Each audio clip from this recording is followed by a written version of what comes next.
I want to remind the public, drivers and riders worldwide, you know that riders are being gouged. You're paying supersonic fees for your trip. And you also know by now, because drivers are educating you, that we're only getting 30-40% of the fare.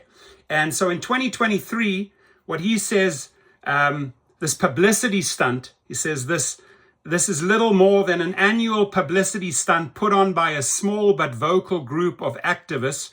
I wouldn't call that small when you have 66 cities protesting. And I wouldn't call it small, Dara Khosrowshahi, because the fact is you have brought it up in interviews and said, yeah, we acknowledge the fact that drivers are protesting on Valentine's Day. So this is not something you can dismiss as small.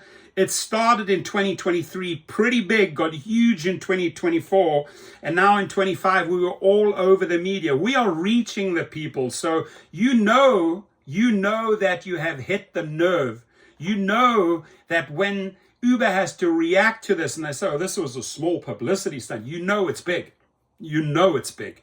This is a giveaway. This is like very basic 101 psychology when you've hit the nerve and they just come out and just, oh, it's small. This is a little more than an annual publicity stunt put on by a small but vocal group of activists, started by myself. I'll gladly call myself an activist here. I'm actually a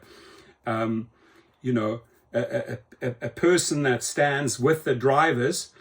And last year, despite widespread news headlines, we saw no impact on our operations or reliability for riders.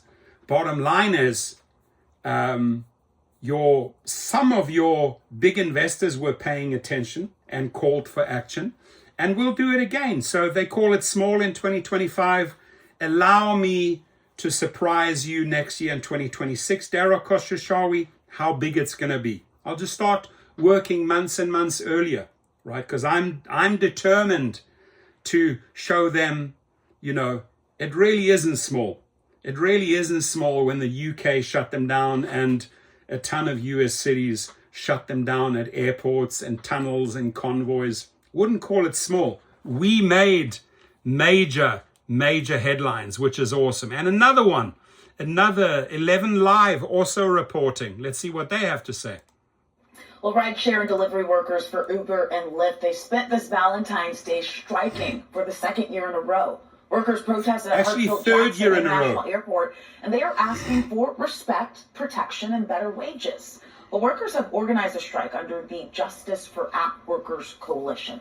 We know that the group represents thousands of rideshare drivers across the country, and they're demanding guaranteed minimum pay for rides, transparency on fares, safety protections, insurance, unemployment benefits, and restroom access at places like airports and restaurants. Just the basics. Right now, what we're trying to do is reach out to the airport and city council and state legislatures to have a voice with Uber. Unfortunately, Uber doesn't talk to the drivers. They say they love the drivers. The drivers are their key model of the business, but yet we are not treated like being loved. Today, on February 14th, we are showing them no love. Thank you. Showing them no love on Valentine's Day. Workers say that they are also fighting for the right to due process so that they're not punished based on biased ratings made by passengers. Well, in response to this strike, Lyft says it released new features aimed at increasing driver pay, transparency, and safety. It says that includes an earnings commitment that ensures drivers always make at least 70%. Stop. Are you still pushing the same lie, David? Richer, right? Not poorer, but richer.